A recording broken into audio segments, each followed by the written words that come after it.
بيان إلى الرأي العام. 24 عاما مضت ولا تزال حكومة العدالة والتنمية التركية تصر على مخالفة جميع العهود الدولية الخاصة بحقوق الإنسان، وتستمر بجريمتها بحق الرأي الحر والفكر النير، باستمرارها بفرض العزلة والإنسانية بحق قائد الفكر الديمقراطي الحر القائد عبد الله أوجلان. 24 عاما وفكر القائد الذي لم ولن يستسلم لمحاولات كسر العزيمة وكم الأفواه التي تمارسها الحكومة التركية بحق رائد الفكر الليبرالي الحر في الشرق الأوسط والعالم القائد عبد الله أوجلان، وترسيخا في أطماعها الاستعمارية التوسيعية في الشرق الأوسط عامة وفي شمال وشرق سوريا خاصة. هذه الأطماع التي تعد استمرارا لنهج أسلاف الدولة التركية من السفاحين المحتلين الغرباء الذين لم يعرفوا رادعا لأفعالهم الاستعمارية سوى النضال الشعبي والثورة المستمرة بوجه المحتل السلجوقي التركي.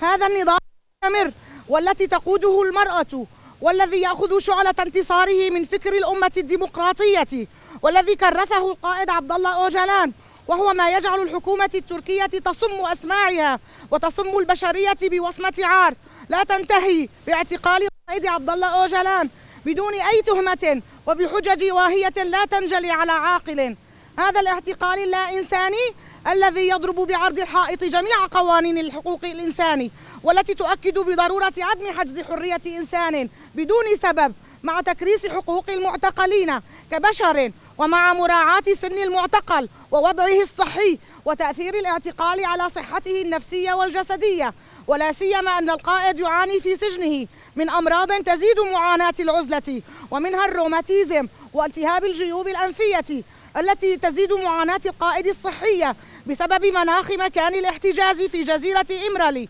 والرطوبة العالية التي تضاعف المعاناة إضافة لمعاناة الاعتقال، والسماح لذوي المعتقل ووكلائه من المحاميين بزيارة المعتقل والاطمئنان على صحته النفسية والجسدية ووضعه العام داخل المعتقل، وهو أدنى حقوق المعتقل حسب القوانين والأعراف الأممية.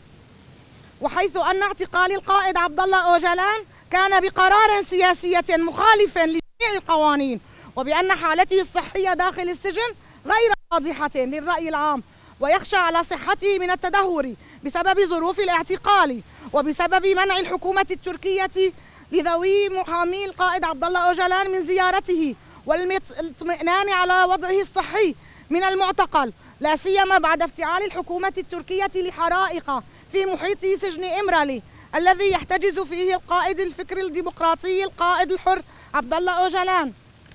وحيث أن السلطات التركية تصم آذانها عن سماع متطلبات المدافعين عن فكر القائد عبد الله أوجلان، وتمنع ذويه ومحاميه من زيارته، وهو أبسط حقوق الإنسان، بالرغم من المطالبات المستمرة من الهيئات الحقوقية والقانونية في جزيرة إمرالي التركية. ونناشد جميع الهيئات حقوق الإنسان في العالم ومنظمة الصحة العالمية